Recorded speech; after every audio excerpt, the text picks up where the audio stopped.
Seja bem-vindo à Escola Sabatina. Olá você, que bom ter a sua companhia mais uma vez. E o tema do nosso estudo é Adorem o Criador. O que mais a Bíblia nos ensina sobre o significado de temer a Deus? O temor do Senhor está ligado com a palavra de Deus e com sua lei? Alisson e Henrique estão aqui comigo para comentar os textos bíblicos de hoje. Mas antes de abrirmos a Bíblia, vamos fazer uma breve oração. Henrique, pode orar conosco? Sim, oremos. Senhor nosso Deus e Pai, glorificamos o Teu nome porque a Tua palavra vai ser aberta e o Senhor vai falar aos nossos corações nesse momento.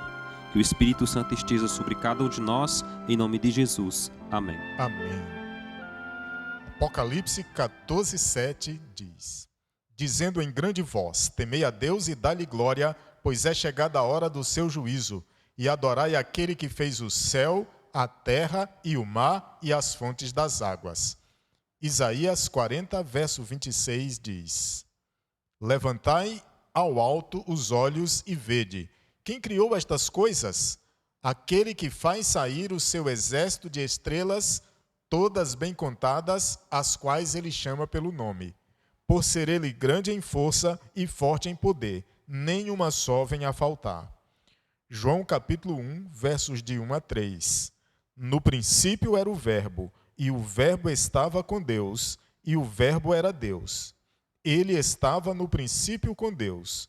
Todas as coisas foram feitas por intermédio dele, e sem ele nada do que foi feito se fez.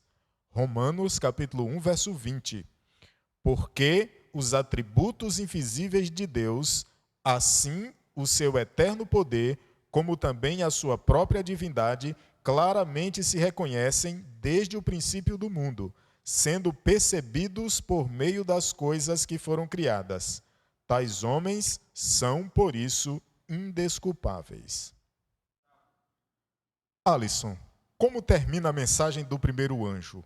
Qual é o apelo final dessa mensagem da hora do juízo? Apocalipse 14:7 termina com um apelo direto para adorarmos ao Criador.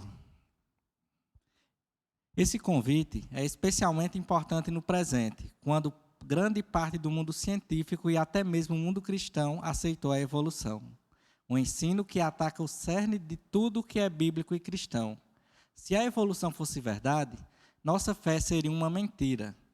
O apelo final do Apocalipse se baseia no primeiro livro da Bíblia, Gênesis.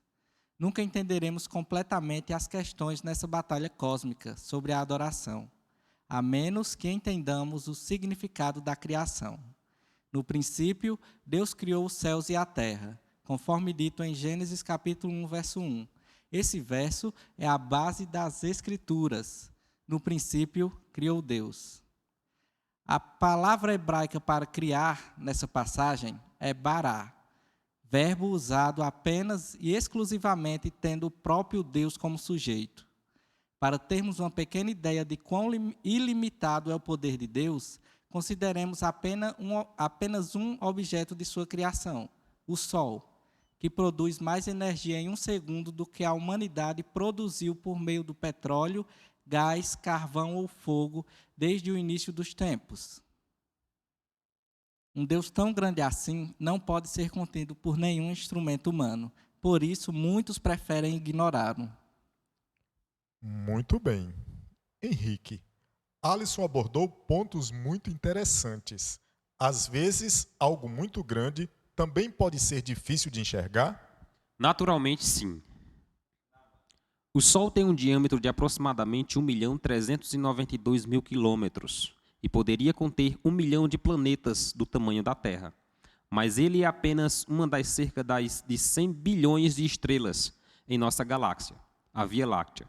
Uma estrela chamada Pistola emite 10 milhões de vezes a energia gerada pelo nosso Sol. 1 milhão de estrelas do tamanho do nosso Sol podem facilmente caber dentro da esfera da estrela Pistola. Como pode nossa mente compreender a criação? A criação revela um Deus de força incrível e de poder ilimitado. Seu poder criativo não só trouxe os céus e a terra à existência, como também atua em favor do nosso povo através dos séculos. Ele é o Deus que começou este mundo, que está sempre presente nele e que nunca abandonará o seu povo. Alguns simplesmente não conseguem lidar com algo tão majestoso e preferem facilmente ignorar sua existência. Muito bem. Creio que podemos encerrar por hoje. Um grande abraço a todos e até amanhã.